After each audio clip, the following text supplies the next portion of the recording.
아, 공원이에요. 어,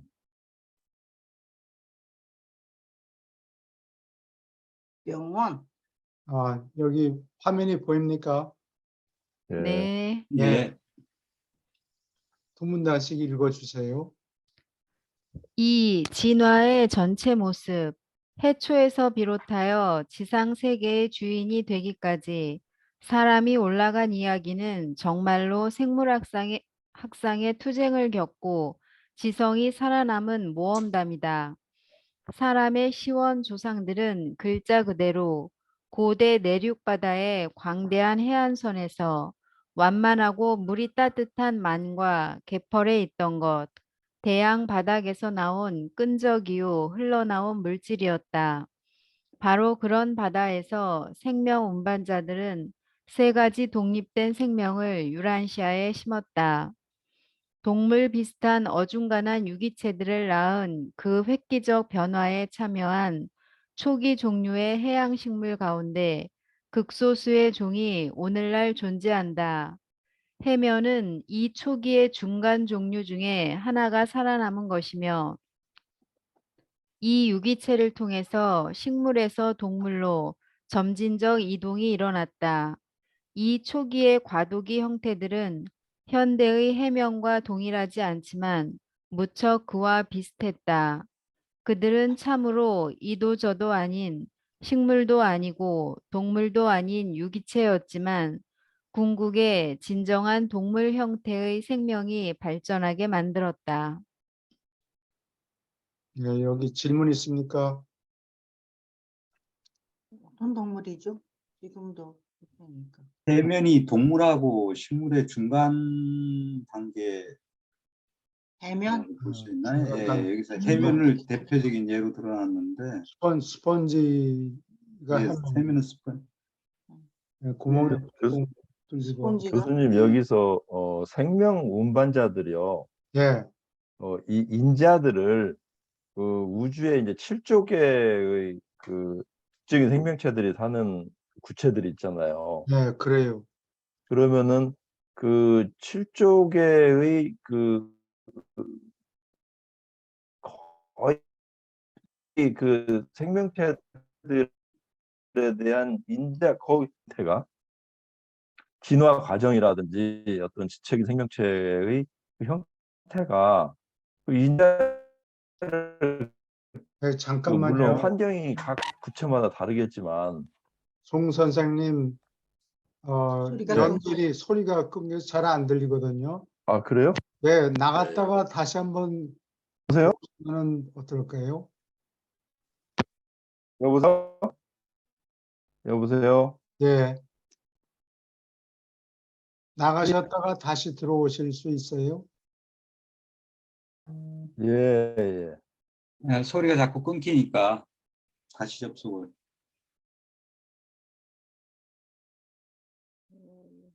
구글이 없었어.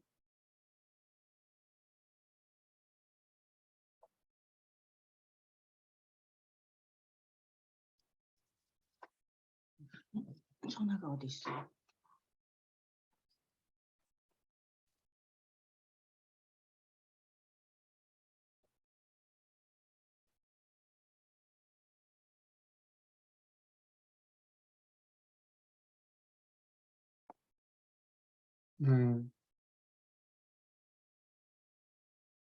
시간이 걸리시는가 보네.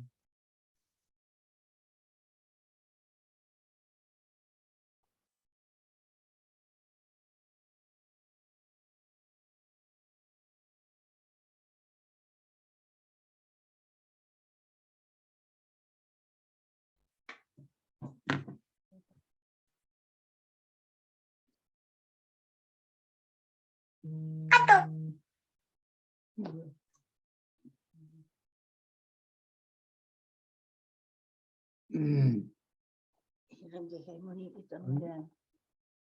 여기 지금 들어오셨나요?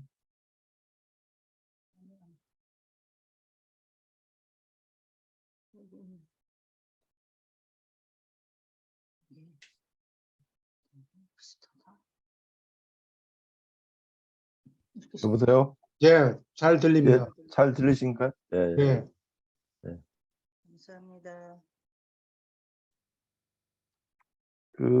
제가 아까 예, 질문 좀 하려고 했었거든요. 예, 예, 이제 말씀하세요.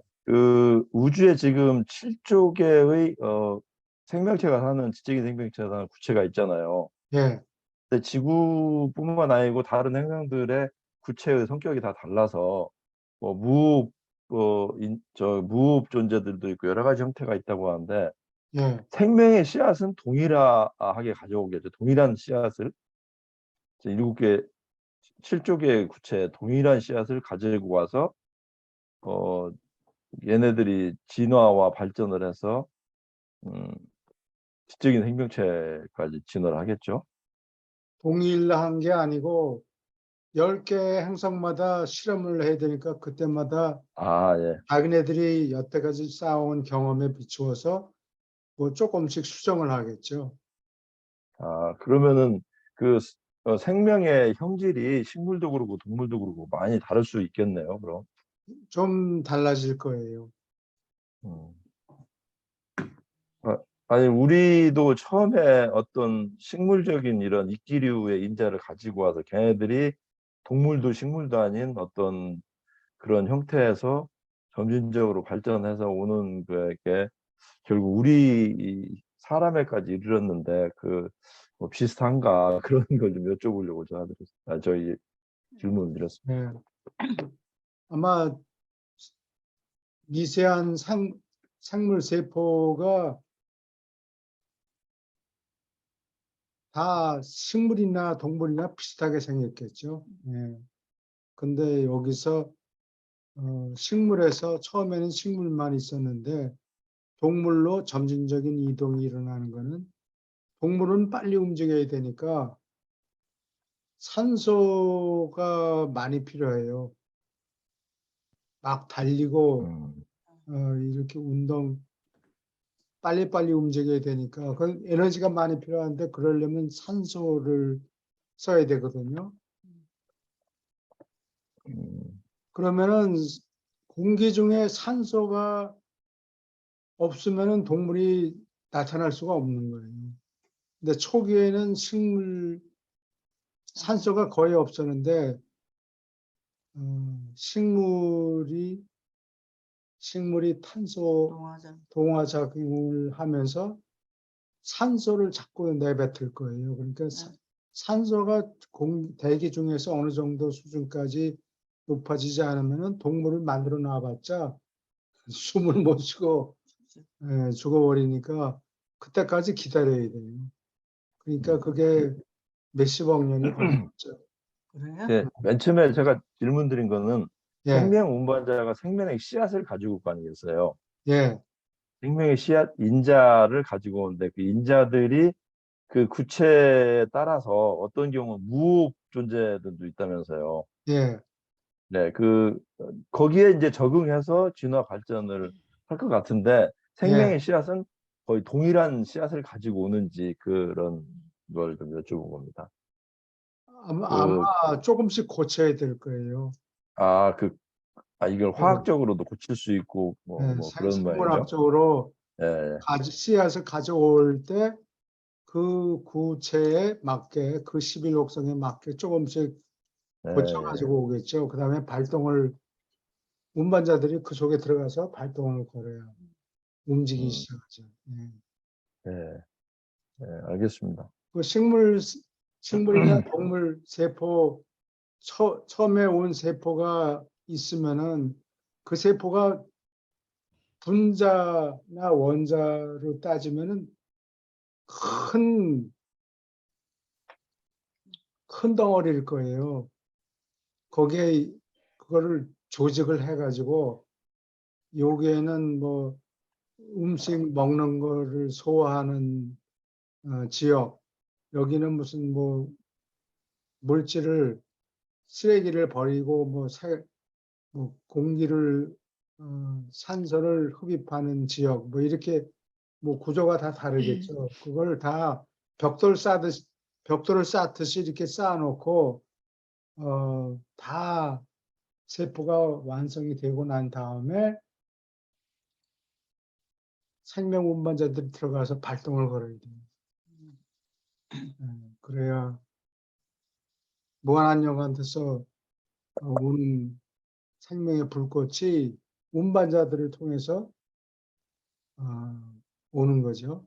발동이 걸리면 그때부터 움직이기 시작하죠.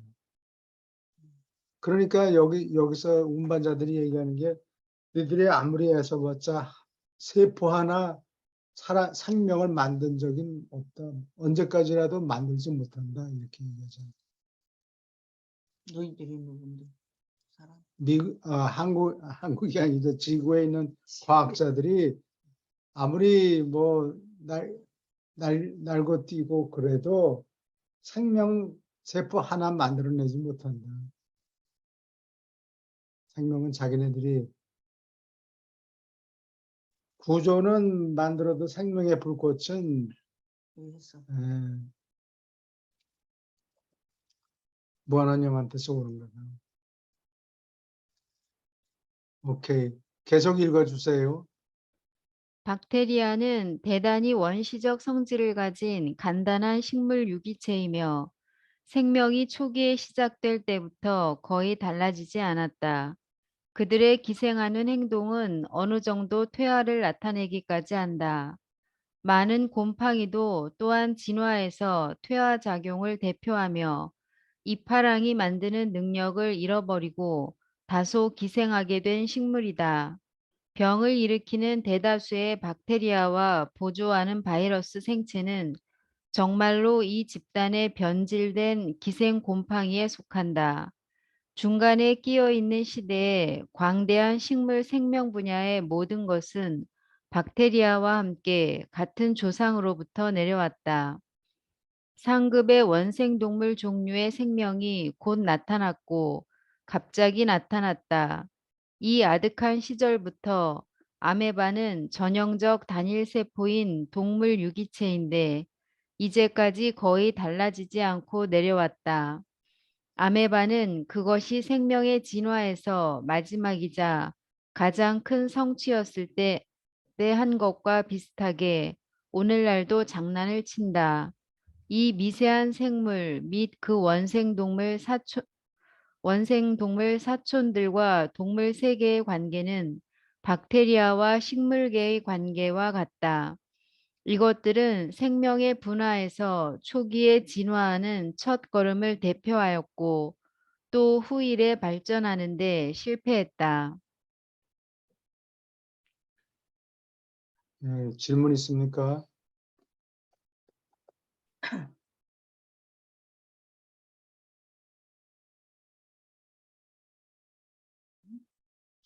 박테리아가 식물상 또는 식물계의 원조겠죠. 그 다음에 동물 생명에서는 지금 이게 뭐냐, 아메바가 동물 생명의 시작인데 계속 진화하지 않고 퇴보했다는 얘기예요. 그래서 고등생물한테 기생해가지고 문제를 많이 일으키겠죠. 병을 일으키는 거예요. 질문 있습니까? 계속 읽어주세요. 오래지 않아서 초기의 단일세포 동물 종류는 볼복스 계획에서 처음으로 즉시 히드라와 해파리의 선을 따라서 공동체 안에서 자기들끼리 결합했다. 그 다음에 불가사리, 바다나리, 바다성게, 해삼, 진해, 곤충, 거미, 갑각류, 그리고 가까이 관계된 집단인 지렁이와 거머리가 진화했고 연체동물, 굴, 문어, 달팽이가 곧 뒤따랐다. 수백 종이 사이에 끼어 나타났다가 멸망했는데 오직 길고 긴 투쟁에서 살아남은 것만 여기에 언급한다. 진보하지 않은 그런 종자들은 나중에 나타나는 물고기과와 함께 오늘날 정태적 부류의 초기 하등 동물을 대표하며 이것들은 생명나무에서 진보하지 못한 가지이다. 이처럼 등뼈가 있는 첫 동물, 곧 물고기의 등장을 위해서 무대가 준비되었다. 이 물고기과로부터 두 가지 독특한 수정이 솟아나왔는데 개구리와 도롱뇽이다. 그리고 바로 개구리가 동물 생명에서 일련의 진보하는 분화를 비롯하였고 마침내 바로 사람에 이르렀다. 여기 단일세포 처음에는 단일세포 생물을 만들었는데 그게 진화돼 가지고 다세포 생물이 생기기 시작하고 그러면서 여러 가지 분화가 됐겠죠.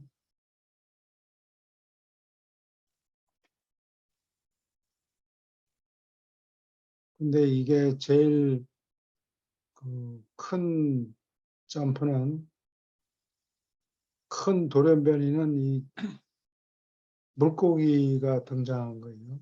등뼈 있는. 등뼈가 있어서 나중에 그 물고기가 땅으로 나오면서 육지 생물이 되고 특히 등뼈가 있는 육지 생물이 되는 거예요. 거기서부터 이제 사람이 나오고 예, 포유동물과 사람이 개구리. 나오지. 교수님 그 송계성 씨 좀 초대 좀 해주시죠. 아, 그래요?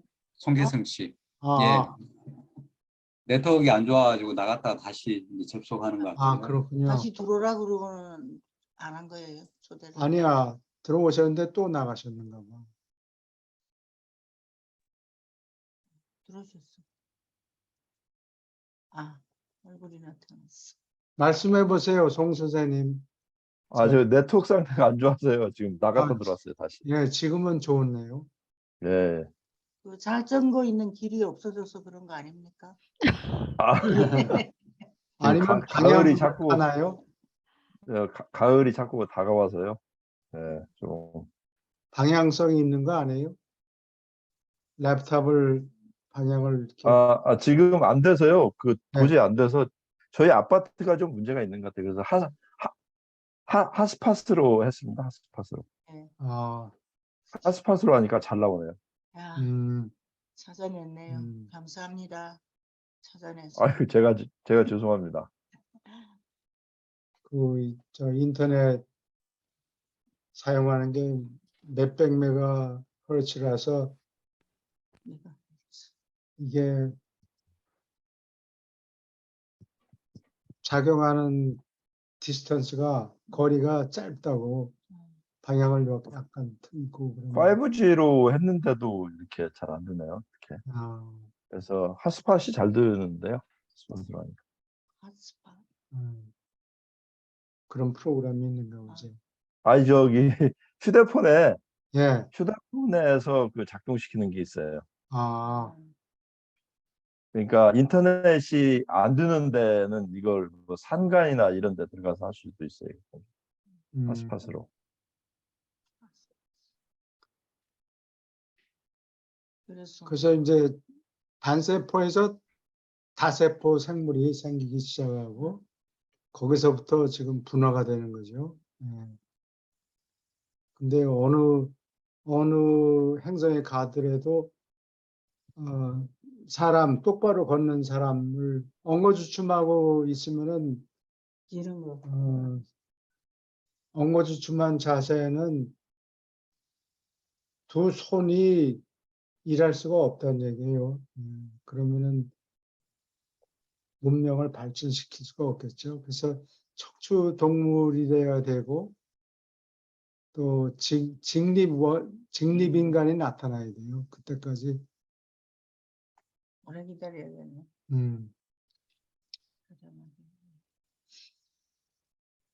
여기 물고기 과 뭐 오자를 쳤나 생각할 수도 있는데 그게 아니고 과 하면은 이게 영어로 패밀리를 얘기해요. 물고기 족속, 물고기 종. 하여튼 이거는 중국 사람들 번역한 거를 그대로 갖다 쓰는 것 같아요. 물고기과가 생기면서 그 물고기가 육지로 올라가서 나중에 척추동물이 예, 예, 그래서 이게 큰 분화예요. 거기다. 척추 동물이냐 아니냐, 척추가 있느냐 없느냐, 이게 굉장히 큰 돌연변인데 아마 이런 거 만들 때는 척추가 그냥 저절로 생기는 게 아니고 운반자들이 아마 집어넣는 거 보네. 그런 것 같아요. 디자인을 그렇게 한 것 같아요. 여기서 아, 점프, 그러면 할 수가 없고 흐느적거릴 거네. 그렇지. 예. 물고기가 나타난 게 큰 예. 돌연변인 것 같아요. 아, 여기 써 있네. 등뼈가 있는 첫 아. 동물. 계속 읽어주세요. 아, 교수님, 그 예. 생명 운반자들이 세 가지 독립된 생명을 심었다고 했잖아요. 예. 세 군데에 예. 그 세 가지 형태가 다 다른 거예요? 아마 동일했다고 그런 것 같아요. 어디 읽어보면 동일한 씨앗을 세 군데 심었는데, 동쪽에 있는 게 잘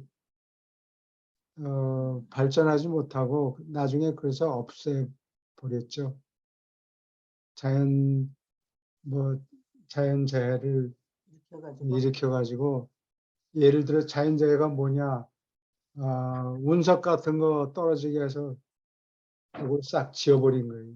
아, 그래요? 예. 운석 같은 거 떨어지면은 파괴가 그, 되니까.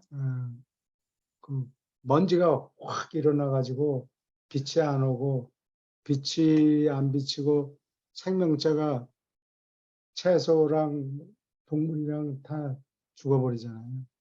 아, 그러니까 먹이가 없어져가지고 예. 죽어버리는 거예요. 음.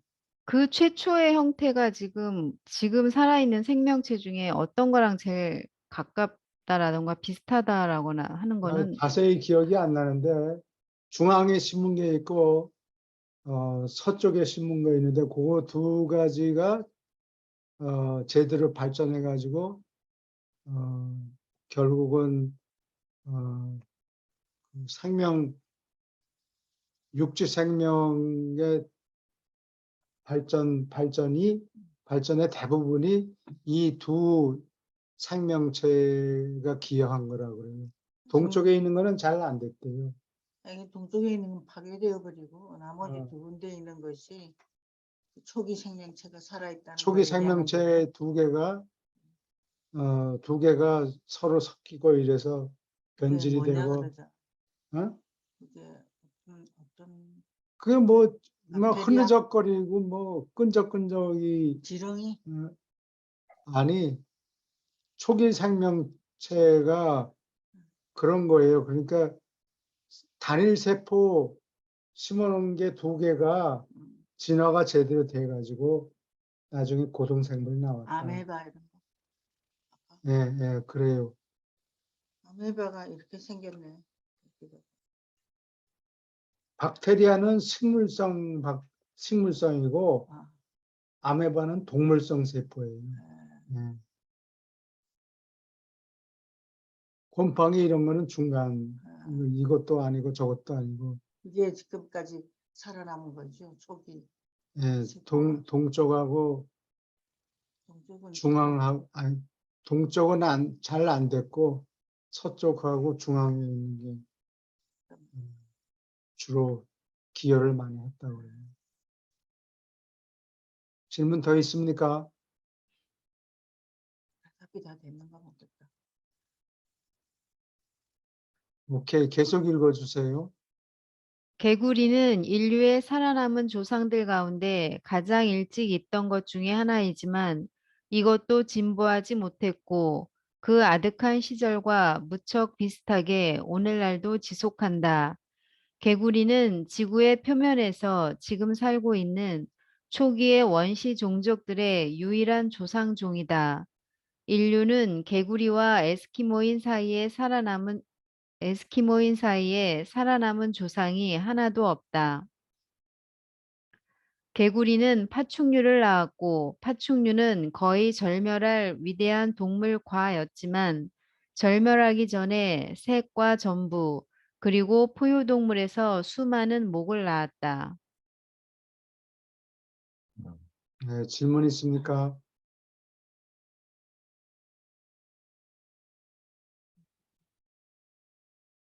여기 그러니까 개구리하고 이 인류. 개구리에서 이제 개구리에서 파충류에서 이제 뭐 포유동물. 포유동물 뭐 네. 이렇게 해서 인간까지 왔는데 예. 요렇게 인간까지 오는 직선 코스에 있는 그 파충류라든가 포유동물은 전부 다 절멸했다는 얘기네요. 예, 그런 네, 얘기. 개구리만 남겨놓고. 개구리만 남겨. 예, 직선 코스가 아니고 다른 가지로 뻗어나간 것들은 다 이렇게 이제 지금까지 이제 그 나름대로 생존해 있고 뭐 발전해 온 것들이 있는데 예. 개구리부터 인간까지 과정에 이제 중간 진화 단계에 있던 것들은 지금 다 사라졌다는 얘기네요. 이 예. 얘기는.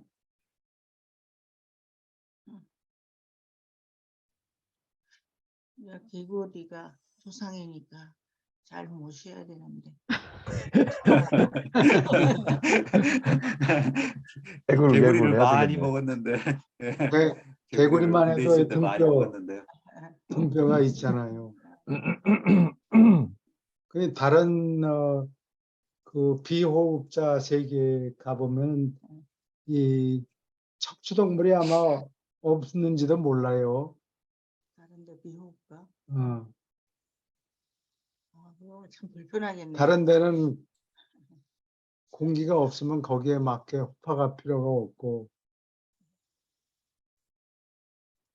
호파가 등골이 있다 하더라도 호파가 등골에 붙어 있을 필요가 없고, 모양이 실제로 비호흡자를 만나면 모양이 이상하게 생겼을 것 같아요. 사람이 이렇게 얼굴에 두 눈이 있고 코가 가운데 있고 그 밑에 입이 있는데 이 호흡을 할 필요가 없으면 코에다가 구멍을 뚫어 놓을 필요가 없잖아요. 코가 있을 그러니까 필요가 없다고. 눈이 그러니까 다르지. 초상화를 그리면은 두 눈하고 그 밑에 입술만 입만. 있고 가운데가 비어 있는 거예요. 예를 뭐, 들면 근데 잘 디자인을 해서 보기 좋게 만들었겠지. 잘 디자인. 그렇게 뭐 그랬겠지만 우리들이 보는 미적 관념하고 그 사람들이 보는 관념하고 그렇죠. 아마 많이 다를 거예요. 그러면 이 다음에 나중에 가서 비호흡자 사람들을 만나면 대화가 될까? 뭐 대화해야 되겠지만 지구에서 온 사람들께 만나면 저 친구도 코도 없네. 뭐 그게 말이야. 생겼다. 그렇게 얘기해요. 저기 그 인류는 개구리와 에스키모 사이에 살아남은 조상이 하나도 없다는 게 절멸했다는 건 어떻게 이럴 수가 있죠? 모든 게 그러니까 개구리에서 인간 사이의 모든 조상들이 다 절멸했다는 얘기네요. 예, 새로운 돌연변이를 일으켜서 새 종자를 만들어내면은 그 전에 새 종자가 생기기 전에 있던 아버지 종이 멸망하고 뭐 이렇게 해서 씨가 말라버렸겠죠. 교수님 혹시 한 지적인 생명체의 구체에 지적인 생명체의 종이 전혀 다른 두세 개의 군도 살아 있을 수 있을까요? 지구는 이제 지적인 생명체가 사람밖에 없잖아요. 근데 지적인 생명체가 사람 말고 다른 두세 종이 존재할 수도 있을까요? 아, 그거 참 좋은 질문인데,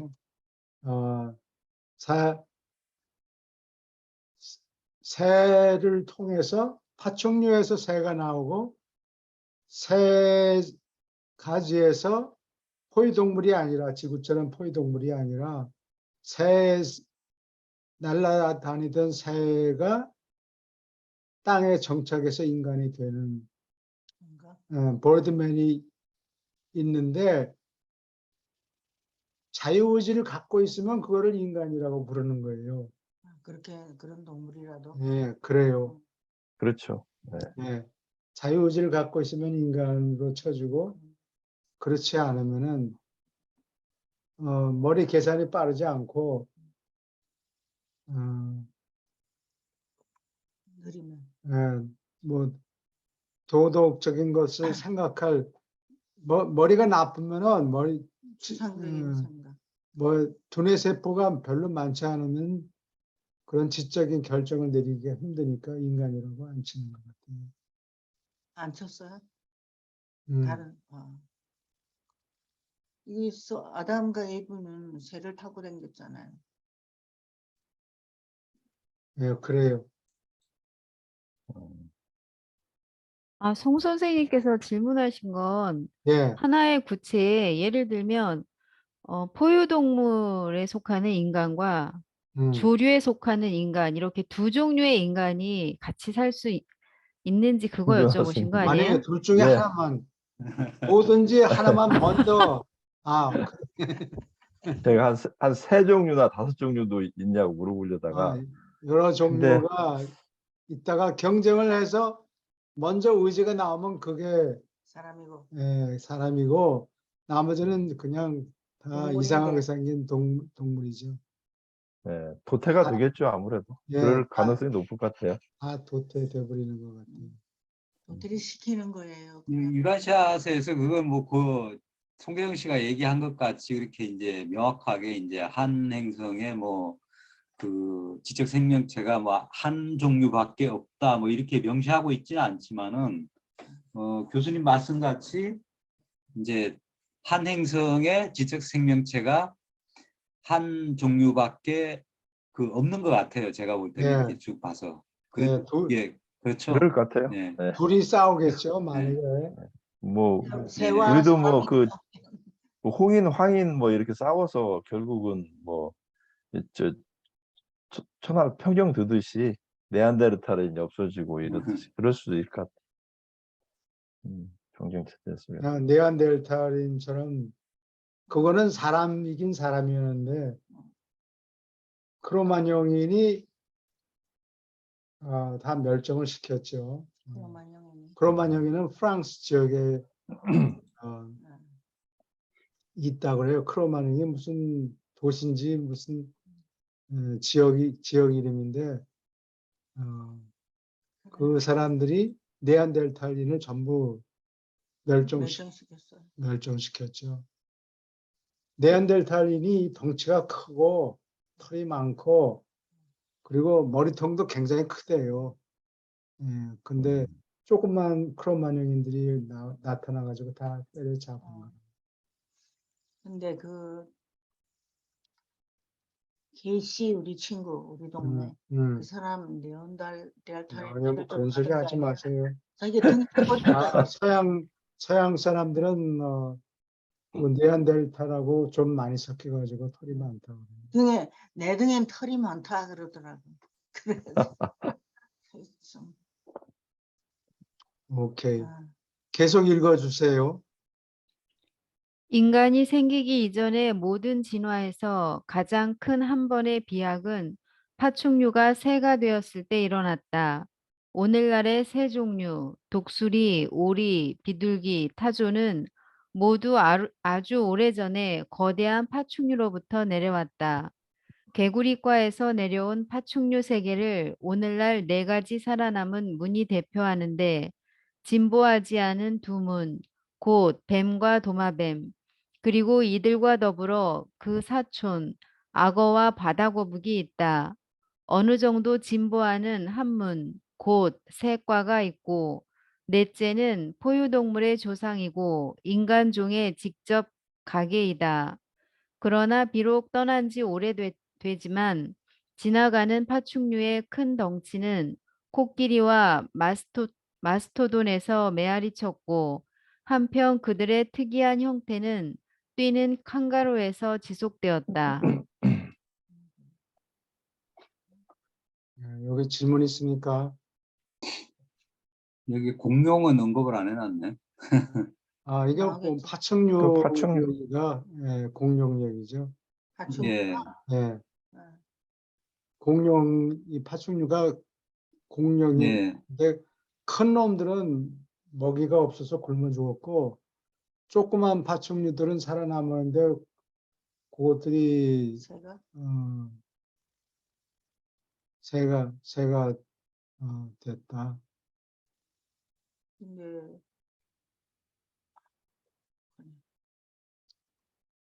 근데 큰 새, 사람을 태우고 다녔던 새는 그거는 멸종했다고 그러죠. 예. 근데 그러니까 말씀하세요. 공룡은 그 새끼를 낳는 게 아니라 저 알을 낳는 거죠. 알을 낳았죠. 그러니까 이제 파충류 다른 네. 다른 파충류 같이. 네. 그래서 고고학자들이 중국에 가길 좋아하는데 거기 가면 공룡 알 이런 것들을 살 수 있다 그래요. 공룡 공룡 알이 돌이 된 거죠. 공룡 알, 돌이 됐죠. 저는 공룡 뼈다구를 삶아 먹어보기도 했어요.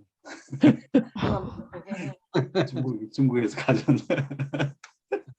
한번 예. 취하려고. 오케이. 계속 읽어주세요. 오직 14문이 유란시아에서 출현했으며 물고기가 맨 마지막이었다. 새와 포유동물 뒤에는 더 이상 새로운 강이 발달되지 않았다. 육식하는 버릇을 가졌지만 비교적 큰 두뇌를 가진 민첩하고 작은 파충류 공룡으로부터 태반을 가진 포유동물이 갑자기 솟아나왔다. 이 포유동물은 빨리 발전했고 여러 면에서 현대의 보통 변종들을 낳았을 뿐 아니라 고래와 물개 같은 해양 종류로 그리고 박쥐와 같이 공중을 나르는 것으로도 진화하였다.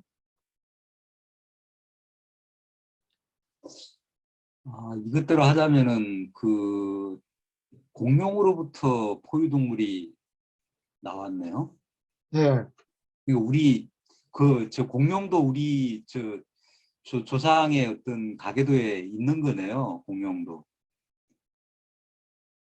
그렇게 봐야 되겠네요. 공룡도 공룡 우리 조상. 중에서 큰 놈들이 아니고 조그만 놈들이 예. 먹을 걸 많이 안 먹고 살아남을 수 민첩하고 있는. 작은 예. 파충류 공룡. 예. 그래서 요즘에 저는 이제 그건 생각을 못했는데 공룡이 우리의 그러니까 직접적인 조상이네요. 이것대로 하자면. 공룡 중에서 조그만 놈들, 큰 놈이 덩치 큰 놈들이 아니고 너무 많이 먹어 치워가지고는 티라노사우루스는 아니겠죠. 조그만 공룡 그 화석을 보면 깃털 같은 게 달라붙어 있고 그렇다 그래요. 거기서 보들보들한 털, 비늘 뭐 이런 거칠거칠한 게 아니고 털 같은 게 깃털 같은 게 붙어가지고 새 쪽으로 변했겠죠. 계속 읽어주세요. 교수님, 거기 있는 네. 거 오타 하나 말씀드릴게요. 네. 공중을 나르는. 같이 공중을 나르는 거. 나르는 아니고 날으는. 그 나르는 거는 물건을 날, 나르는 거고, 그거는 팔락팔락하는 건 날은 오타다. 공중을 나는 것이다 그래야 되겠죠. 날으는이 아니고 공중을 나는. 네, 공중을 네, 맞아요. 정확하게 나는으로 하면 나는. 되겠네요. 네. 예. 아주 감사합니다. 여러분들 오타를 정확하게 지적해주셨네. 날 보고 오타 찾으라 그랬는데 내가 안 찾았어요. 귀찮았어. 여러분들하고 이거 하면서 항상 뭐 표현이 잘못됐다든가 오타가 있고 그러면은 지적을 해 주시면은 그걸 다른 사람이 읽는데 읽어가지고 이해하기 쉽게 만드는데 도움이 되니까 웰컴. 공중을 나는 것을 이것도 고칠게요. 적어놓을까? 아니 됐어요. 읽겠습니다. 예, 이처럼 사람은 고대에 동서로 뻗은 아늑한 바다에서 서부에 심은 생명으로부터 주로 파생된 고등 포유동물로부터 진화했다. 동부 및 중앙 집단에 살아있는 유기체들은 인간 이전 수준의 동물 존재에 도달하는 방향으로 유리하게 일찍 진보하고 있었다. 그러나 시대가 지남에 따라서 생명을 배치한 동쪽 초점은 가장 높은 종류의 생식질을 거듭해서 돌이킬 수 없이 잃어버려서 인간의 잠재성을 회복할 능력을 언제까지나 빼앗겼기 때문에 그것은 만족스러운 수준으로 인간 이전의 지적 상태에 이르는데 실패했다. 이 동부 집단에서 지성이 발달할 능력의 질이 지성의 제가 이게 어디서 끊어야 될지 자꾸 헷갈려서 그냥 천천히 이 동부 집단에서 지성이 발달할 능력의 질이 다른 두 집단보다 아주 다시 읽겠습니다. 됐어요. 이 동부 집단에서 지성이 발달할 능력의 질이 다른 두 집단보다 아주 분명히 열등했기 때문에 생명 운반자들은 상관들의 찬성을 얻어서 진화 생명에서 열등한 이 인간 이전 혈통을 더욱 제한하도록 환경을 조종하였다. 겉으로 드러난 모든 모습으로 볼 때 이 열등한 집단의 생물이 제거된 것은 우연이었지만 실제로 그것은 전적으로 의도한 것이다. 예, 이게 음.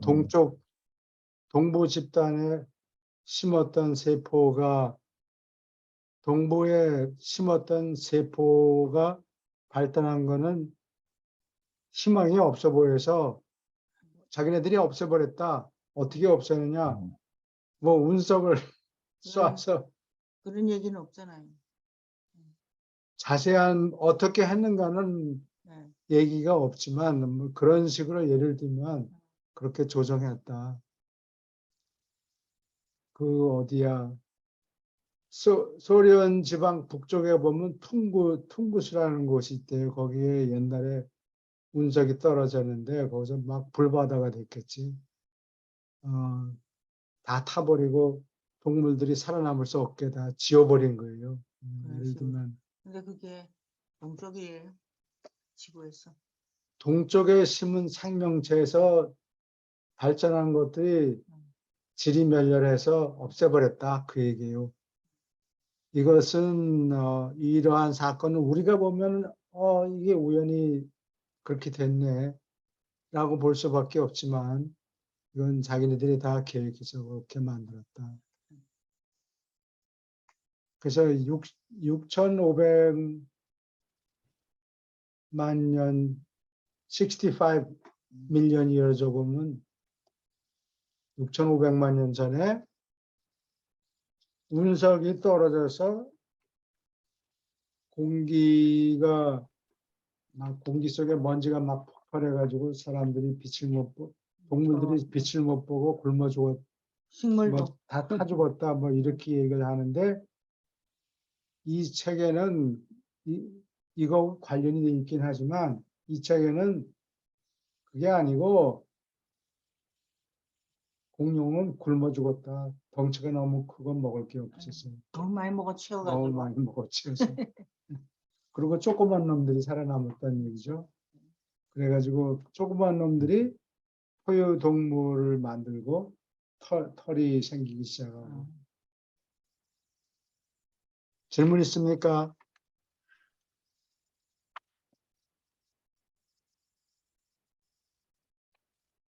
계속 읽어주세요.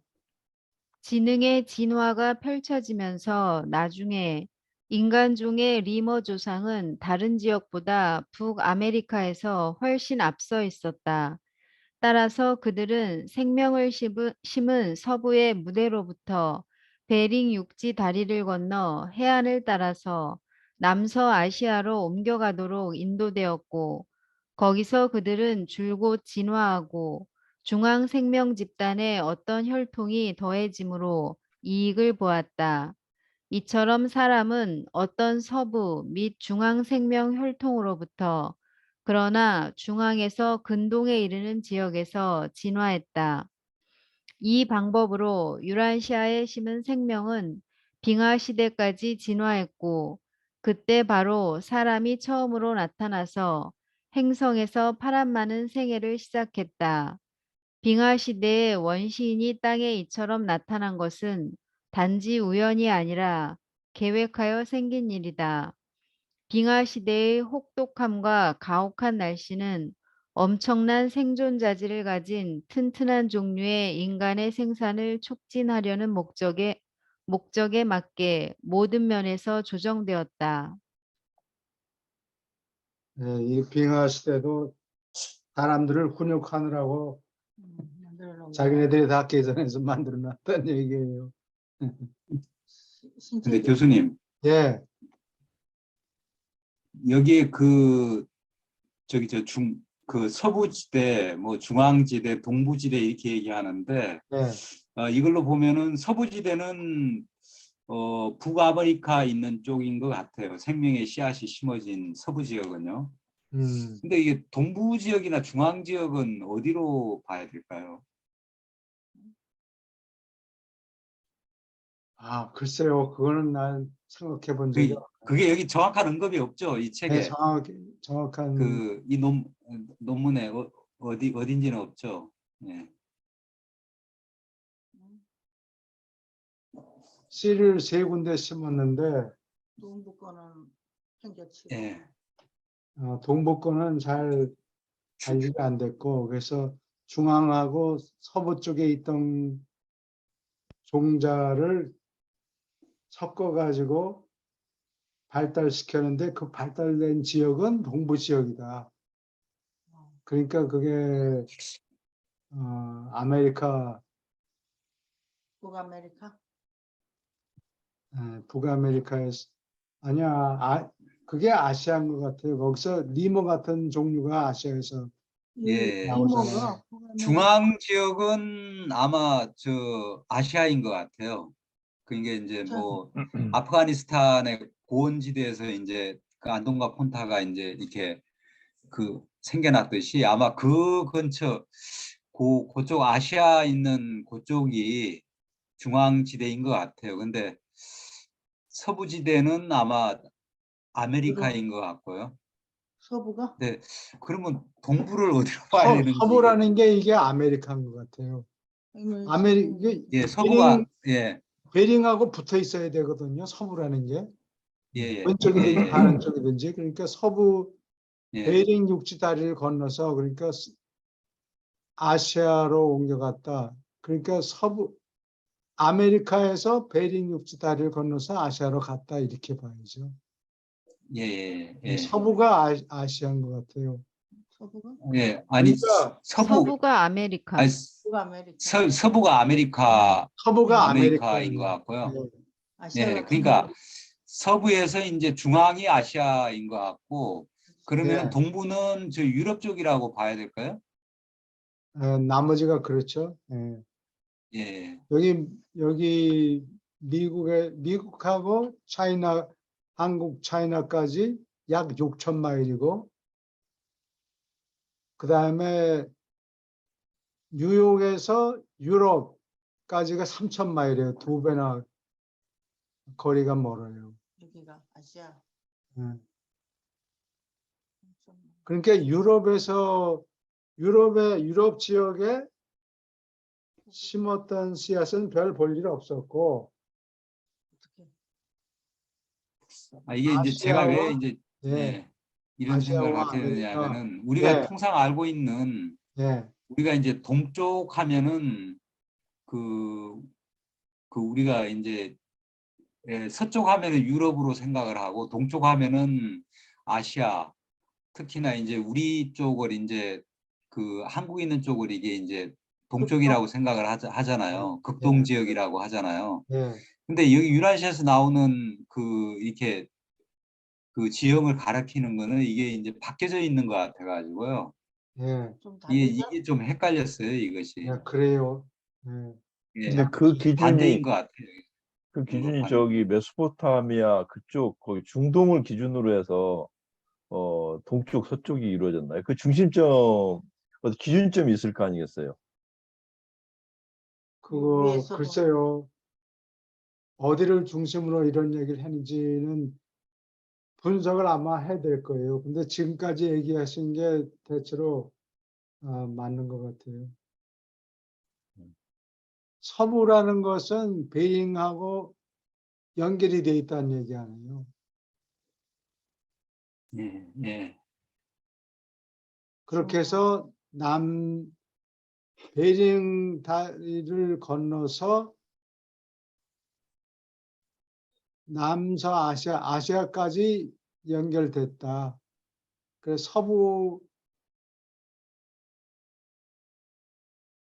서부가 아메리카인 것 같은데 육지다리를 건너서 아시아로. 예, 서부가 여기 보면은 네. 북아메리카 지역이라고 나와 있잖아요. 그러니까 근데 이제 서부 미국 영화에 같은 나오는 경우도 서부라고 보면은 생각하면 돼요. 서부형은 서부. 예, 미국 같은 경우도 보면은 미국의 이제 동부 해안이 뉴욕 있는 쪽이고 서부 해안이 LA나 뭐 저 샌프란시스코 있는 쪽이잖아요. 예, 그래요. 미국 같은 경우에. 예. 근데 이건 지금 여기대로 하자면은 그게 이제 반대의 개념 유라시아서에 나와 있는 거는 그거하고 이제 뭐 반대로 나와 있기 때문에 그 우리가 지금 알고 있는 그 개념대로 하자면은 북아메리카가 이제 동부가 돼야 되고 저쪽 유럽 있는 쪽이 서부가 되고 아시아인 쪽이 이제 중부가 돼야 되는데 이게 좀 바뀐 것 같아요. 이게 유라시아서 얘기하는 그 동부와 서부는. 그래서 좀 헷갈려가지고 제가 안 예, 맞죠? 요거를 저기 논리적으로 한번 적어보세요, 우리 전 선생님. 예. 예. 서부가 베이링하고 연결이 돼 있다, 붙어 있다. 예. 그리고 남서아시아로 갔다. 이게 서부에 남서아시아가 있는 거예요. 서부? 그러니까 미국 입장에서 보면은 베링 육지 다리를 건너서 서쪽으로 가니까 남서아시아가 나온다. 그런 뜻인 것 같아요. 아, 이 책이 미국에서 음. 나왔으니까. 미국 사람들한테 설명하는 거니까. 남서아시아는 현재 지명이 아닐까요? 그쪽에서 거기 현재 건너왔다. 지명이죠. 예, 예, 서쪽으로 가니까 예. 남서아시아가 나오더라. 그리고 지금 제가 좀 현실적으로 예. 좀 굉장히 어려운데 이 글귀를 보니까 조금 그래도 그래도 살만하구나 그런 생각이 드네요. 왜냐면은 빙하 시대의 혹독함과 가혹한 날씨는 엄청난 생존 자질을 가진 튼튼한 종류의 인간의 생산을 촉진하려는 목적에서 맞게 모든 면에서 하늘에서 조정했다는 얘기 아니에요. 예, 그래요. 그러니까 뭐 우리 인간들도 지금 하늘 가는 길을 제대로 가려면 혹독하게 현실에 그 녹록치 않은 삶을 네. 부여한다고 하는 부분에 좀 제 네. 삶이 좀 위로가 되는 측면이 있습니다. 제 삶이 지금 감사합니다. 힘들거든요. 엄청 특별히 힘들거든요. 특별히 조금 생각해서 위로가 됩니다. 예. 특별히 생각해서 어려운 시험을 주니까 고맙게 감사해라. 감사합니다. 네. 예. 그렇지 않았으면 놀고 먹고 그냥 편안하게 들기만 하도록 했습니다. 편안하게 인생을 살다가 하는 게 아니라 특별히 생각해서 훈련을 준다.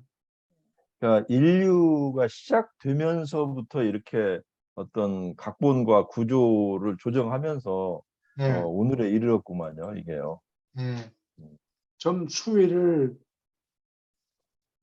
줘서 정신 안 차리면 얼어 죽고 그러니까 정신 차려서 훈련을 잘 받고 그런 사람한테서 발전이 생긴다.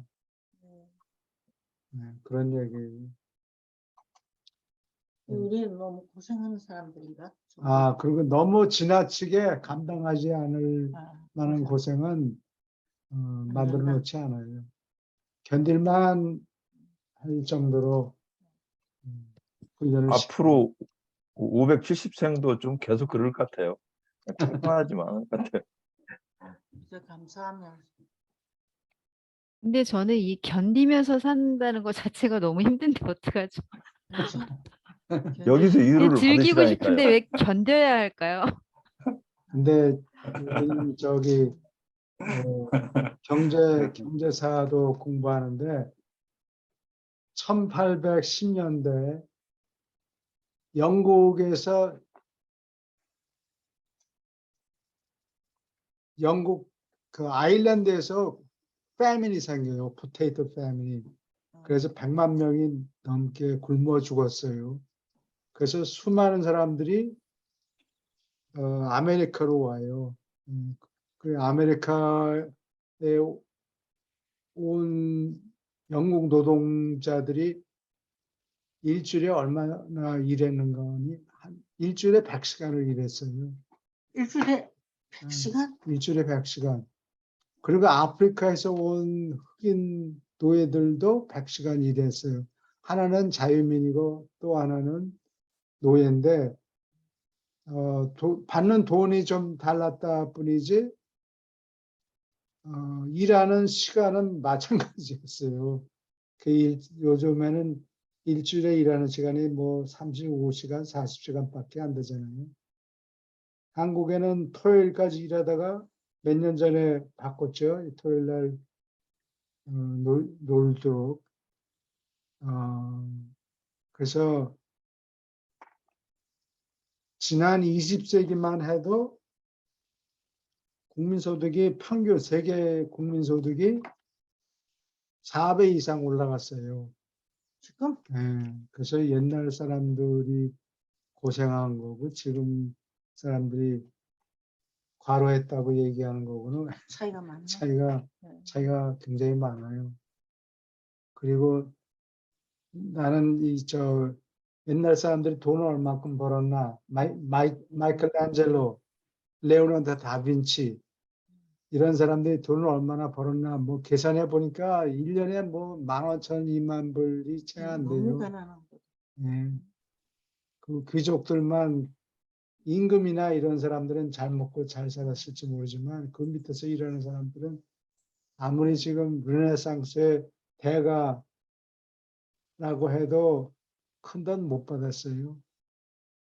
그 그림만 그 남았거든요. 시스틴 로마 교황청에 있는 시스틴 채플 거기 천지 창조를 마이클 란젤로가 그렸는데 그거 몇 년 동안 일하면서 뭐 한 4,000 플로린 하나가 한 150불 채 안 돼요. 고생했네. 네, 그 제일 돈 많이 받은 사람도 돈 얼마 안 돼요. 정말. 갈릴레오도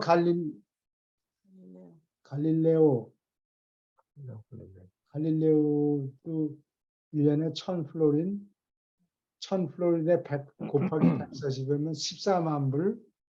1년에? 1년에. 아유, 되게 가난하다. 갈릴레오가 학교에서 대학 교수를 했는데 돈을 많이 못 받아서 그 젊은 여자 결혼도 안 하고 같이 살면서 자식 낳고 그 부인이 정식 결혼은 안 했지만 부인이 하숙을 쳤어요. 하숙을 뭐 12명가량 쳐가지고 번 돈이 대학 교수 훨씬 많아서 예, 나중엔 사람들한테 돈을 빌려주기까지 했다 그래요. 그 마누라가 하숙 쳐가지고 학생들 가르치고 갈릴레오가 과외 수업을 주고 이렇게 해서 아주 고생하면서 살았어요. 예, 그래서 받은 대학 교수 봉급이 1년에 1000플로린 14만 불이 안 되는 거예요. 제일 돈 많이 받은 사람인데도. 그래서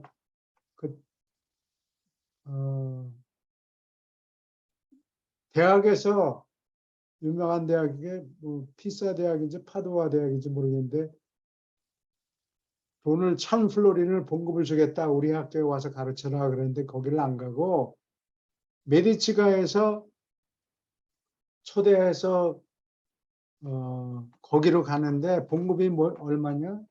1,000플로린인데 아까 얘기했듯이 14만 불가량 되는데 할 일이 뭐냐? 티칭할 필요 없다는 게요. 티칭할 필요가 없이 1년에 강의 한 번 해라. 그래. 예. 놀고 시간 많네. 그래서 마음대로 자기 연구하고 싶은 시간을 벌 수 있다고 생각해서 메디치가가 초대한 대로 플로렌스에 갔는데 거기 가서 사고를 치죠. 논문을 쓰기 시작한 거예요. 논문을 썼는데 그것 때문에 교황청에 불려가가지고 결국 거기서 로마에서 가택연금 당해가지고 죽지요. 시간을 많이 시간을 벌기 위해서 메디치가가 초대한 데 응해가지고 거기 갔는데 그 번 시간, 그 시간에 책을 써가지고 그것 때문에 문제를 일으켜서 너무 앞서갔네. 너무 앞서갔어. 나중에는 거기서 죽죠. 교수님, 예, 지금 소득 얘기를 하다가 여기까지 왔잖아요. 예. 말씀이. 그 60년대 한국에 계셨나요? 그렇죠. 그때 혹시 국민소득이 얼마인지 기억하세요? 알죠. 예. 국민소득이 60년, 62년, 60한 5년도 정도요. 65년도. 62년인가에 소득이 80달러밖에 안 됐을걸요. 그러니까 1년에? 한국이요? 예, 1인당 소득이 1년에? 아닙니다. 아닙니다. 제가 국민학교 다닐 때 65년도 그때가요. 국민소득이 50불이 채 안 됐어요. 글쎄, 뭐 큰 차이 예, 없네. 예, 80불, 50불이 안 됐어요. 50불. 그러니까 그때 당시에 제가 중학교 들어가서 70년대 초에 한 2불 정도, 지금 돈으로 한 2불 정도가 공납금이 그렇게 됐었어요. 예, 학교에다가. 예, 국민학교 때는 정말 적었어요. 한 40센트, 50센트 막. 그러니까 국민소득이 정말 낮았어요. 1년에 돈벌이가 1년에 정말 100불이 안 됐고 북한이 더 예, 많았을 거예요. 100불이 안 됐습니다. 70불, 60불, 예, 50불 예, 그렇게 그런 됐어요. 숫자가 맞아요. 세계에서 예, 예. 진짜로 가난한 나라라 그랬는데. 그러니까 우리나라가 정말 엄청나게 가난했던 나라예요. 그때. 예, 그 돈이 없어서 학교 다닐 때 육성회비 같은 걸 못 내서 네. 그 1불이 안 됐거든요. 그때 당시에. 예, 제 기억으로는 뭐 한 500원 그게 됐던 그걸 못 내 가지고 학교를 못 다니는 애들이 있었어요. 60년대. 예, 예. 그러니까 지금은 너무 차이가 나는 시대예요, 지금은.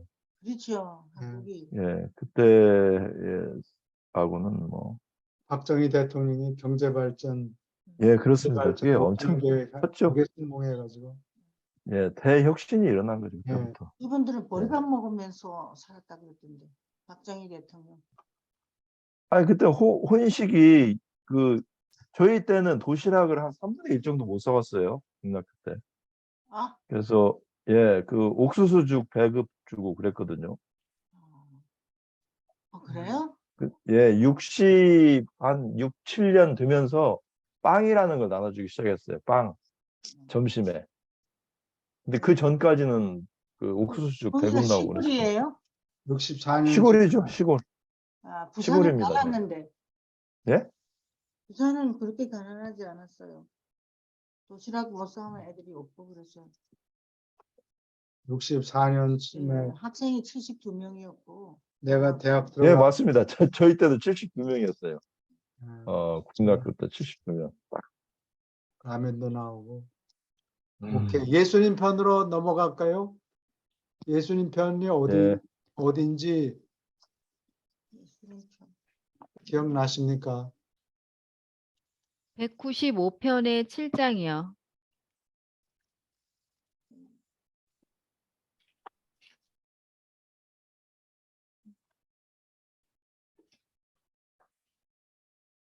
백 195편? 네, 195편이요. 7장. 이거 한번 물어보자. 이걸 이 잘 표기가 보기가 190. 좋은가? 여보, 음, 쓸데없는 소리 하지 말고 195편 7장이요.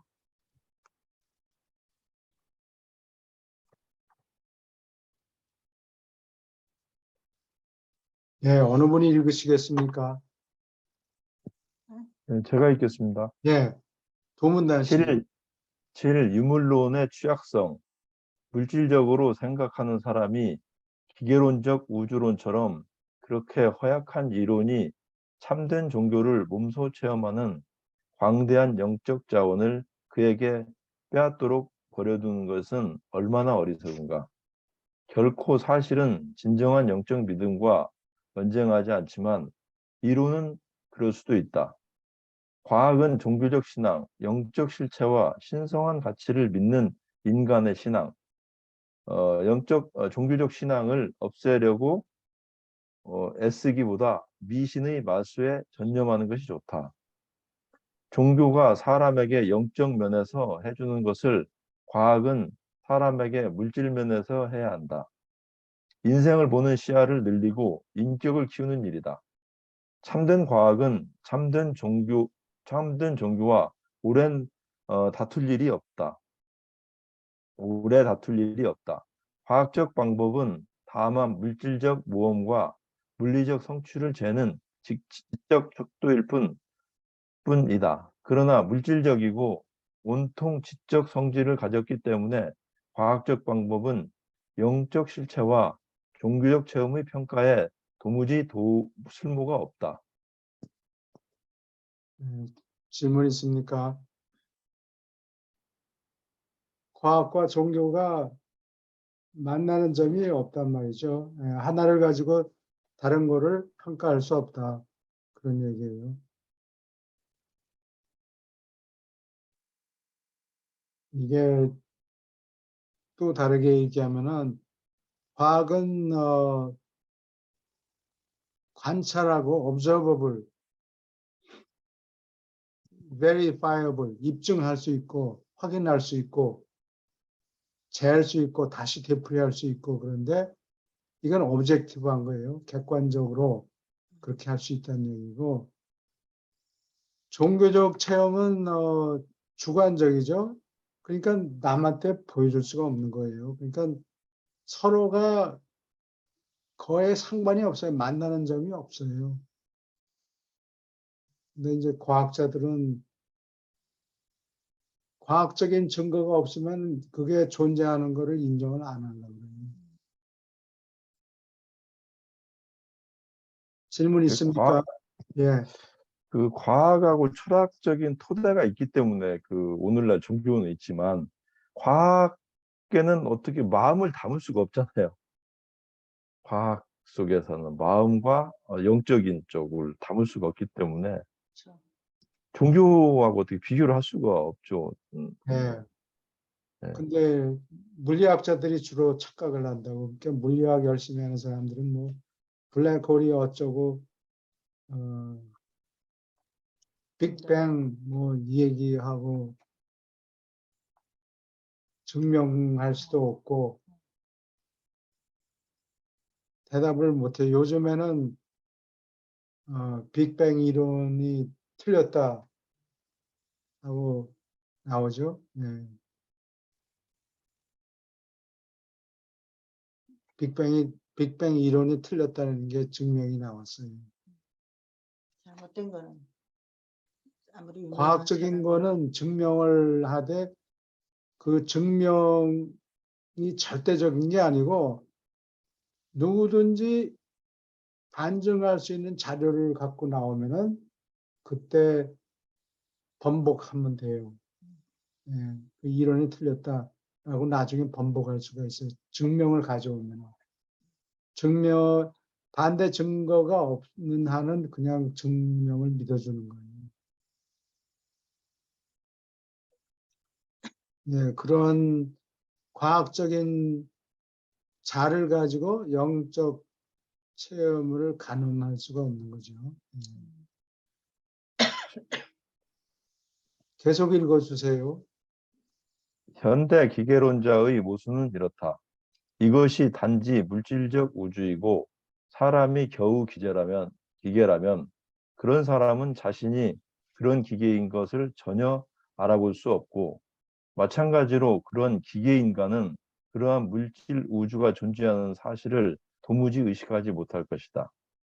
기계론적 과학이 낳은 유물론적 낙심과 절망은 과학자의 지성에 영이 깃드는 사실을 인식하지 못했으며 그러한 과학자의 바로 그 초물질 통찰력이 잘못되고 스스로 모순드는 유물론적 우주 개념들을 만들어냈다.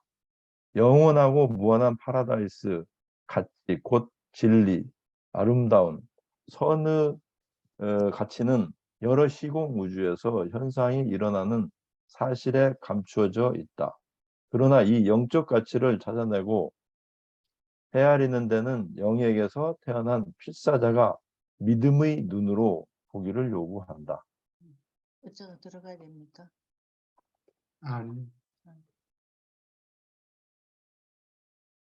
질문 있습니까?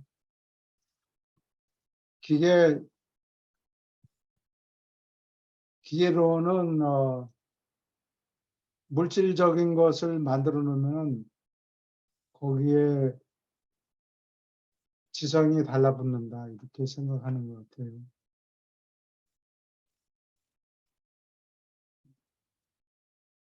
그러면은 사람이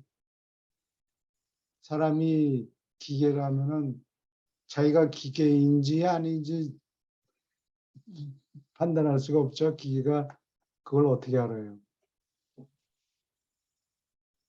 근데 완전히 이건 비교를 할 수가 없을 것 같아요. 그러면 과학자들한테 반대로 니네들 진리를 그럼 증명해봐라.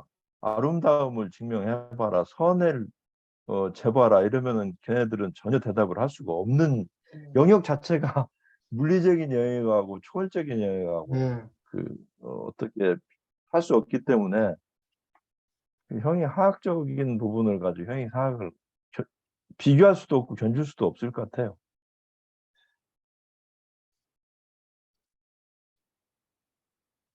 계속 읽어주세요. 영적으로 진보하는 실체와 가치는 심리적 예상, 단지 물질 지성의 미화된 몽상이 아니다. 그러한 실체와 가치는 깃드는 존재자, 사람의 지성 속에 사는 하느님 영의 영적 예측이다. 희미하게 얼핏 본 상대성의 발견을 가지고 장난치는 것이 하나님의 영원, 무한하다는 너희 개념이 흔들리게 하지 말지어다. 자아 현실의 필요에 관하여 너희가 온갖 간청을 드릴 때 조절자의 표현, 진정하고 더 나은 자아 표현을 못하는 실수를 저지르지 말라. 이것이 겨우 물질적 우주라면 물질 인간은 결코 그렇게 순전한 물질적 존재를 가지는 기계적 인품 개념에 도달할 수 없을 것이다. 우주에 대한 바로 이 기계론적 개념은 그 자체로서 지성의 비물질 현상이며 아무리 철저히 물질의 조건을 받고 기계적으로 통제되는 듯 보여도 모든 지성은 비물질 기원을 가진다. 네, 여기 상대성을 코테이션 마크를 썼는데 그냥 상대적인 렐러티비티가 아니고 이거는 누군가 얘기하는 상대성을 얘기하는 거예요. 그러면 이게 이 당시에 아인슈타인의 상대성 이론을 아마 언급하는 것 같아요. 그 당시에 이게 한참 유행했으니까.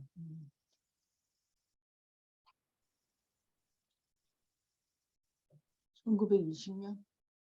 20몇 년. 1934년 아인슈타인이 1900년대 초에 글을 쓰기 시작했으니까 이게 아주 부드럽게 얘기하지만 상대성을 너희가 믿고 믿으면 장난치는 하나님 개념이 흔들린다. 이게 무슨 얘기인 거니? 이건 내 해석인데 상대성 이론이 틀렸다는 얘기예요. 알게 가지고 장난치는 것이.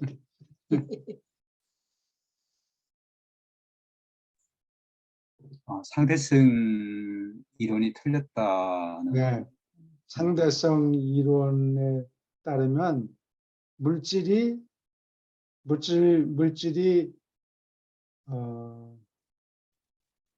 에너지로 변하는데 그 공식이 있어요. E equal mc 스퀘어. 네. M은 마스고 C는 라이트 스피드.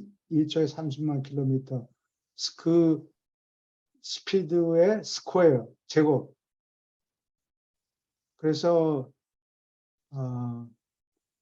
에너지가 물질로 변할 수 있고 물질이 에너지로 바뀔 수도 있고 그런 얘기죠. 그런데 그것만이 아니고 그 물리학에 보면은 그 근본적인 파티클이 17개인가 있어요. 46개가 하나 17개가 있는데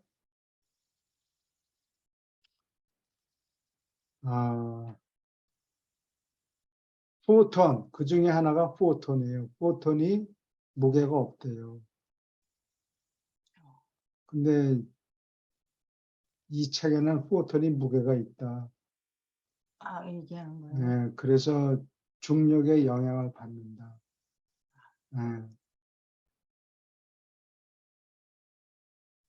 근데 물리학자들이 지금 얘기하는 거는 포톤이 그 17개 unbreakable, 더 이상 쪼갤 수 없는 입자 중에 하나인데 포톤은 무게가 없다 이렇게 얘기를 하는데 그거는 틀렸다. 포톤이 무게가 있다. 왜냐하면 큰 천체 옆을 돌 때는 휘어가지고 도는데 그게 아인슈타인의 상대성 이론을 증명하는 게 아니라 빛의 입자가 무게가 있다는 것을 증명한다. 이렇게 얘기를 해요. 이 책에서는. 그러니까 아인슈타인이 틀렸다 이런 꼬집어서 얘기하지는 않지만 그게 틀렸다. 7-6 구미에 보면 결국은 기계 우주에 대한 것은 물질 대 비물질. 그러니까 그 위에도 하나님의 영은 지성 속에서 사는데 그 지성은 그 비물질이고 비물질의 기원을 가지고 있고 예, 우주는 뭐 해봐야 그게 물질적인 철저한 물질의 조건을 받고 있는 기계론적인 통제의 부분이고 그러니까 네. 물질과 비물질에 대한 그 초월적인 것과 현실적인 이런 부분에 대한 그 부분에 대한 표현이 적절한 것 같네요. 와닿는 얘기네. 물리학자들은 그러니까 이렇게 물질을 만들어 놨으면 그 물질의 지성이 살짝 달라붙는다. 시간이 지나면. 그렇게 생각합니다. 네. 나도 거기서 뭐 곰팡이나 뭐 이런 끈적끈적한 게 붙어가지고 끈적끈적한 지성이 거기에 달라붙는다. 그렇게 얘기를 하는 것 같아요. 근데 내가 이 상대성이 빅뱅 이론이 왜 틀렸는가 얘기를 해줬나? 모르겠는데. 예, 그 했어요. 결함 던진 거. 그게 아니고 네. 물리학자들이 지금 빅뱅 이론이 왜 틀렸는가 설명했어요? 제임스 웹 만환경 얘기하셨습니다. 그거 아닌가요?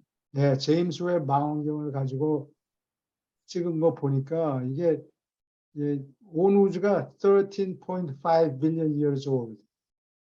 135년 정도 나이를 먹었다 그러는데 그 멀리 내다보면은 초기에 빅뱅이 이런 빅뱅 해가지고 우주가 생겼을 때는 그때보다 팽창하는 속도가 지금 늘어난다는 거예요. 그러면은 갤럭시 은하계가 수천억 개가 있는데 그 초기에 만든 은하하고 지금 이 우리 근방에 온 은하들하고 그 사이즈가 아, 똑같지가 않고 옛날 거는 조그맣고 지금 거는 커야 되는데 빅뱅이 있었다고 하는 그 시간대에 은하계가 우리가 있는 은하의 크기가 줄어들었다가 다시 늘어난대요.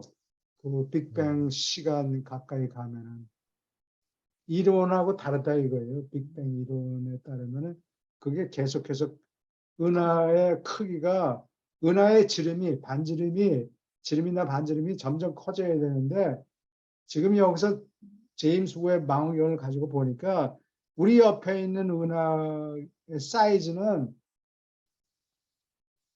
얼마인데 요것이 이제 시간이 지나면 그 빅뱅이 일어난 곳까지 가면서 은하들의 사이즈가 작아지다가 다시 커진대요. 그래서 빅뱅 이론이 틀렸다 이렇게. 지금 현재는 온 우주가 팽창한다고 그러는 거 아니에요. 이건 내 전공이 아니라서 내 전공이 아니라서 설명하는데 쉽지가 않네요. 아니 이런 시야체계는 이러한 시야 체계는 빅뱅이 없지요. 음, 빅뱅이 아니고 호흡해요. 불어났다 옆으로 뚱뚱이가 돼서 옆으로 타이어가 커졌다가 쫄아들고 이게 호흡한다 그러죠. Space respiration, 공간 호흡. 음, 그래서 하고 숨을 들이쉬면은 여기 옆에 타이어가 커지고 내쉬면은 하고 내쉬면은 타이어가 쫄아들고 수직으로 이게 커지고. 여기서 불어나면 여기서 줄어들고 음. 여기서 불어나면 여기 세로가 세로가 줄어들고 줄어들고. 그림 있잖아요. 그림 네. 나온 거. 그런데 현재 우리 7쪽에 구체 있는데 이 우주는 시작은 있잖아요. 시작이 있다는 게 빅뱅 이론이에요. 아니 그 유란시아에 나오는 유라시아에 내용으로도 나오는 거는 파라다이스에서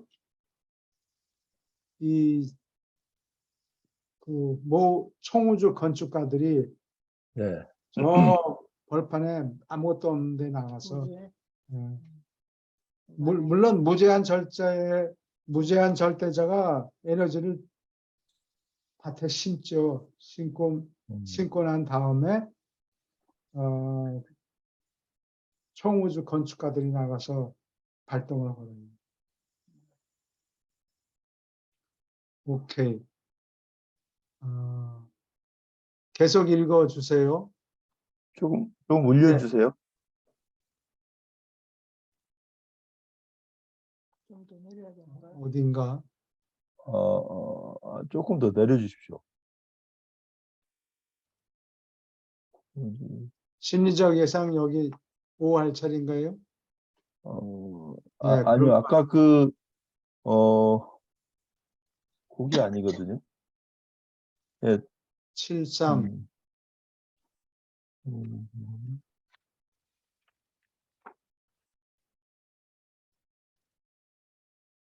유물론의 취약성 두 개가 좀 올려보세요.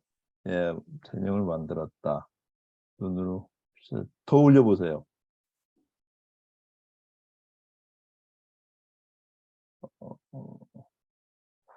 여기 5할 차례인 것 같은데요. 네, 5절 예, 맞아요. 예, 예, 예. 예. 믿음은 눈으로. 여기 7-7부터 읽어야 됩니다. 모든 지성은 비물질 기운을 가졌다. 여기까지 읽었습니다. 7-7부터 읽어야 됩니다. 오케이. 예, 예. 필사 인간이 가진 얼마큼 진화된 정신작용은 일관성이나 지혜를 지나치게 부여받지 않는다. 사람의 자만은 가끔 이성을 뛰어넘고 자신의 논리를 번화한다. 가장 비관적인 유물론자의 바로 그 비관주의는 그 자체로서 저절로 비관주의자가 보는 우주가 전적으로 물질이 아닌 것을 충분히 증명한다. 낙관주의와 비관주의, 이 두 가지가 사실뿐 아니라 가치를 의식하는 지성 속에 생기는 개념적 반응이다. 우주가 참으로 유물론자가 보는 바와 같은 우주라면 다음에 인간 기계인 사람은 바로 그 사실을 도무지 의식하여 깨닫지 못할 것이다. 영에게서 태어난 지성 안에서 가치의 개념을 의식하지 않고는 우주가 오직 물질이라는 사실과 우주 작용이 기계론에 따른 현상인 것을 사람이 도무지 인식하지 못할 것이다. 하나의 기계는 다른 기계의 성질이나 가치를 의식할 수 없다. 이거 참 잘 썼네요. 네? 질문 있습니까? 온통 우주가 기계다, 사람도 기계다, 뭐 이렇게 그러면은 자기가 기계인 것을 깨달을 수가 없죠. 그렇죠. 의식을 도대체 그런 사실을 의식하지 못할 것이다.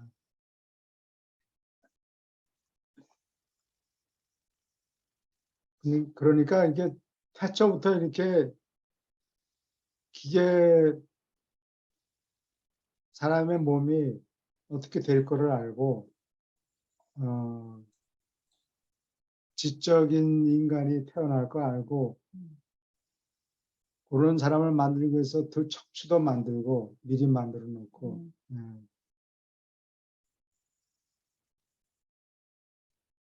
그래서 이 물질적인 그릇이 딱 정비가 되면 거기에 지성이 깃든다. 그런 얘기인 것 같아요.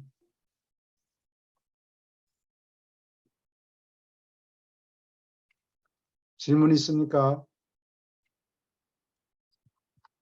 생각. 이 글을 참 잘 썼어요. 네, 그 자기가 기계는 기계일 뿐이고 어떤 지성과 영과 혼이 있어야 의식이 있고 가치를 가질 수 있기 때문에 그 설명을 참 잘해놓은 것 같습니다. 네.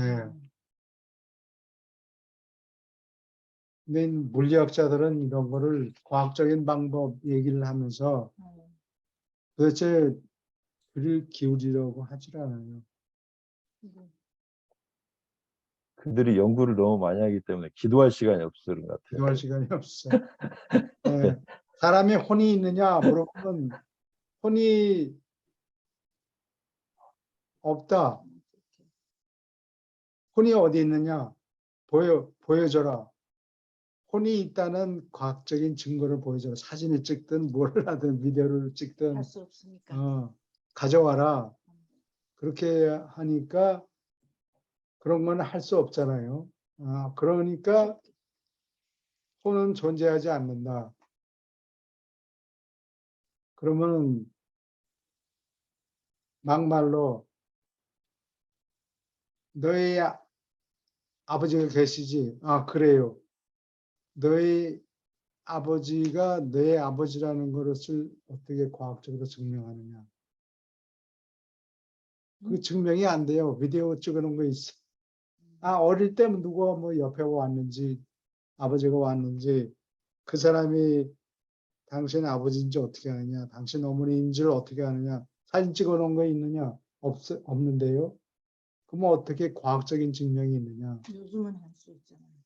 요즘은 어떻게 해?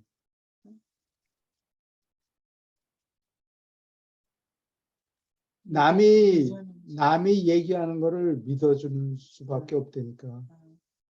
당시에 몇 년 몇 월 며칠에 어느 병원에서 태어났다고 그러는데 의사가 그렇게 얘기를 하더라. 그거를 우리가 믿어주는 거지. 쭉 같이 살면서 살기 쭉 때문에 같이 살면서 아버지가 아버지 노릇을 하니까 아버지라고 인정하는 것이지 과학적인 증명은 없다. 네가 비디오 찍어 놓은 거 있느냐? 그러면 없다고 얘기한다고.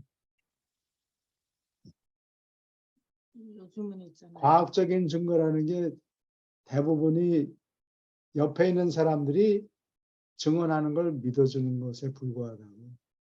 그거를 인정하지 않으면은 과학적인 방법이 상당히 제한되어 있다고요. 요즘은 머리카락이라도 갖고 가서 병원에 가서 조사하면 그 유전 그래요. 가지고 증명하잖아요. 그럼 다른 사람의 말을 믿어줘야 되지. 그 과학적인 증명. 그 DNA가 정말로 누구한테서 나온 거다. DNA도 절대적인 거는 DNA 분석도 절대적인 거 아니에요. One in a quadrillion. 쿼드릴리언이면 트릴리언이 좋은데 그거보다 공세계가 더 가요. 그 중에 한 번은 오류가 생길 수 있어요. 절대적인 그래? 확률이 1이 아니고 1에서 조금 빠져요. 사람이 하는 거는 오류가 있을 수가 있다.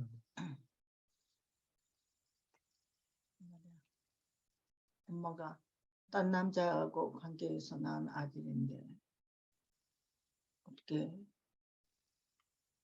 DNA 분석을 DNA 하죠. 분석을 해보면 나타나잖아요. 네, 자기 나타나요. 아들이 아니라는 게. 네. 그게 근데 그 DNA 분석이 맞을 확률이 1이 아니고 1보다 약간 좀 빠진다 그런 얘기예요. 그래요? 네. 그러니까 예를 들어서 온 인류를 다 검사해 보면 한 사람쯤 틀릴 가능성이 있다는 얘기라고. 믿어줘야지. 믿어줘야죠. 하나만 오케이. 네. 계속 읽어주세요.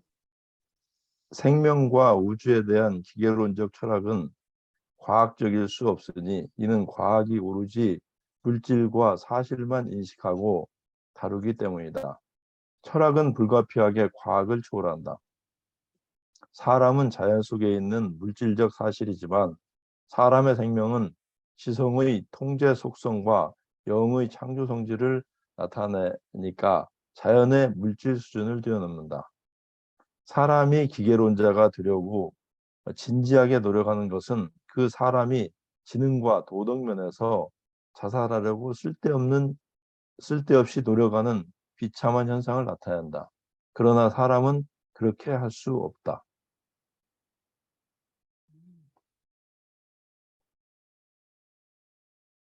질문 있습니까?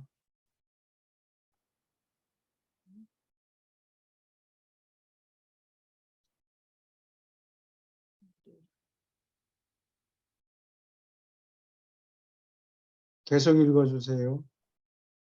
우주가 단지 물질이고 사람이 겨우 기계라면 이런 우주의 기계작용을 가정하는 과학자에게 용기를 줄 아무런 과학이 없을 것이다. 기계는 자체를 재거나 분류하거나 평가할 수 없다. 오로지 기계를 초월하는 지위를 가진 어떤 개체가 그러한 과학적 작품을 만들 수 있다.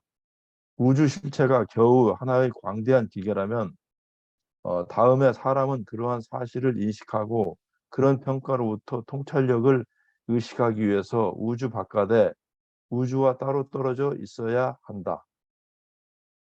사람이 겨우 기계라면 무슨 기법으로 이 사람이 자기가 겨우 기계라는 것을 믿게 되거나 아니면 안다고 주장하는가? 사람이 스스로 의식하여 자신을 평가하는 체험은 결코 단순한 기계의 속성이 아니다. 자의식하고 기계론자로 자처하는 사람은 기계론에 대한 가능한 최선의 대답이다. 유물론이 사실이라면 자의식하는 기계론자가 결코 있을 수 없다. 사람이 부도덕한 행위를 저지를 수 있기 전에 먼저 도덕을 아는 인격자이어야 한다는 것이 또한 참말이다. 계속 읽을까요? 예, 계속. 예. 유물론은 바로 그 주장은 그러한 독단을 주제넘게 부르짖는 지성이 초물질 의식을 가졌음을 암시한다. 기계작용은 나빠질지 모르지만 결코 진보할 수 없다. 기계는 생각하거나 창조하거나 꿈을 꾸거나 뜻을 품거나 무엇을 이상으로 만들거나 진리를 간절히 찾거나 올바름을 목마르게 찾지 않는다. 기계는 단지 기계들에게 봉사하고 영원히 진보할 목표로서 하느님을 찾아내고 그와 같이 되려고 애쓰는 숭고한 과제를 택하려고 정열을 가지고 자기 일생을 자극하지 않는다. 기계는 결코 지능도, 감정도, 미학도, 윤리도, 도덕적, 영적 성향도 없다. 예술은 사람이 기계론적 존재가 아닌 것을 증명하지만 사람이 영적으로 불멸함을 증명하지 않는다. 예술은 필사자의 상물질이요, 물질 인간과 영적 인간 사이에 있는 분야이다. 시는 물질적 현실을 벗어나 영적 가치들을 향하려는 노력이다. 높은 문명에서는 예술이 과학을 인간답게 만들고 한편 다음에 참 종교가 영적 가치와 영원한 가치를 보는 통찰력이 예술을 영적으로 변화시킨다. 예술은 실제에 대한 인간의 시공 평가를 나타낸다. 종교는 우주 가치를 신성하게 받아들이는 것이요. 영적으로 올라가고 커지면서 영원히 진보함을 의미한다. 오직 시간 속에 실체의 그림자로서 영원히 비춰주는 신다운 본보기, 영의 표준을 예술이 못 볼 때에야 시간 세계의 예술이 위험하다. 참된 예술은 인생에서 물질인 것을 효과 있게 조종한다. 종교는 인생에서 물질적 사실을 고상하게 변화시키고 예술은 영적 평가를 그치지 않는다. 자동 인형이 자동 기계론이라는 철학을 상상할 수 있다고 감히 생각하는 것이 얼마나 어리석고 다른 동료 자동 인형에 대하여 그런 개념을 형성할 수 있다고 주제넘게 생각하다니 얼마나 어처구니 없는가. 과학자를 마땅히 인식하지 않으면 물질 우주에 대한 어떤 과학적 해석도 가치가 없다. 예술가를 인식하지 않으면 예술에 대한 어떤 평가도 진정하지 않다. 도덕가를 제외하면 도덕률에 대한 어떤 평가도 가치가 없다. 철학자를 무시하면 어떤 철학의 인식도 교훈이 되지 않고 신자의 실제 체험이 없이는 종교가 존재할 수 없으며 신자는 바로 이 체험 속에서 그 체험을 통해서 하나님을 찾아내고 알려고 애쓴다. 마찬가지로 온 우주는 스스로 계시는 이 우주를 만들고 쉬지 않고 관리하는 무한한 하느님과 동떨어져서는 의미가 없다. 아, 기계론자. 이거 너무 긴데. 밑에 더 많아요. 어? 잠깐만. 아, 두 패러그래프만 읽으면 됩니다. 이거 토론을 해야지 그냥 읽어. 예, 예. 그냥 토론합시다.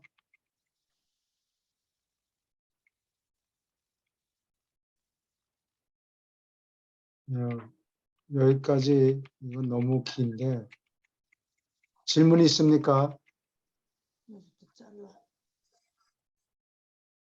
결국은 여기에서 얘기하는 것은 기계론적인 어떤 물체, 우주에 대한 물체가 상대 물체를 그 물체로 기계라면은 그걸 이해할 수 없고 그 의식을 받아들이지 못하고 그런 내용인 것 같아요. 그러니까 네. 예술가를 예술가로 인정하지 않고 어, 그렇게 받아들일 수 없다면 어, 하느님을 이해할 수 없다 그런 거 아닌가요? 네. 그 사람이 기계면 자기가 기계인 걸 알아차릴 수가 없겠죠. 그리고 부도덕 행위를 하는지 뭐 하는지 네. 알 수가 없죠. 나쁜 짓을 하는 사람은 자기가 나쁜 짓을 하는 거를 알고 있지, 그거를 뭐 하다가 보니까 그렇게 됐네. 회피할 수가 없는 거예요.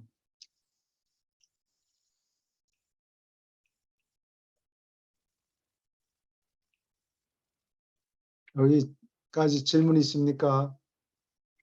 그렇죠. 여기를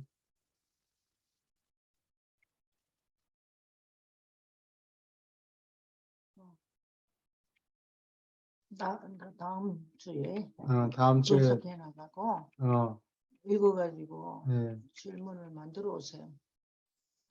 네. 어디까지 공부했나? 19까지였습니다. 너무 이제 두 네, 패러그래프까지 읽어야 되겠네요. 이게 아무래도 네, 그렇게 네, 너무 길어서 다음 주에 여기 패러그래프 9서부터 다시 하면 되겠네. 7, 9부터요. 네, 예, 예. 정도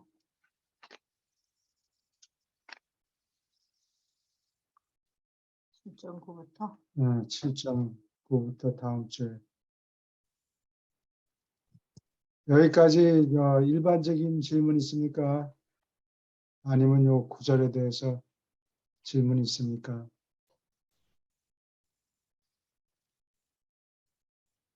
우주가 저는 기계적이다. 우리 거기에 사는 우리 사람도 다 기계이다. 라고 하는 거예요. 기계론이라는 게. 이제 근데 우연히 그것도 우연히 생긴 거다. 근데 온 우주를 보면은 그 제임스 웹 망원경으로 찍은 사진들 보면 그 은하들이 다 다르긴 하지만 거기 조직이 잘 돼 있는 게 보이거든요. 그러니까 삶은 계란을 뭐 바위에다가 던져가지고 사방에 이렇게 흩어지고 그런 식으로 된 게 우연히. 아니고 그 동그라미랑 그 스파이럴, 그걸 뭐라고 그러나, 스파이럴 나선형이라고 그러죠. 네.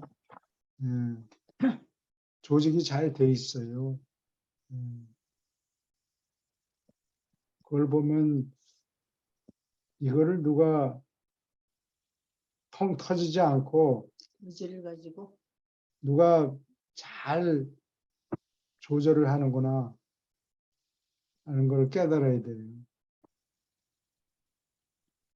이 고개 중에 보면 이렇게 공 3개 가지고 두 손 가지고 공을 막 던지고 그러는 걸, 야, 저거 보면 그 고개사가 공을 놀리고 있는 거를, 컨트롤하고 있는 거를 깨달아야 되는데,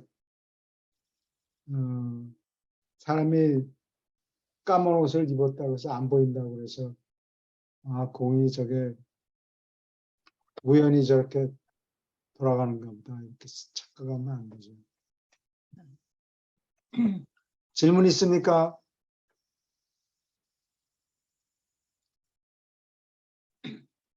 네, 없으면은 다음 주에 여기 7.9절서부터 다시 시작합니다. 여기는 마크를 할 수가 없어서 불편합니다. 네, 할 수 네, 있는. 수고 많으셨습니다. 네, 네. 네, 고맙습니다. 감사합니다. 네, 감사합니다.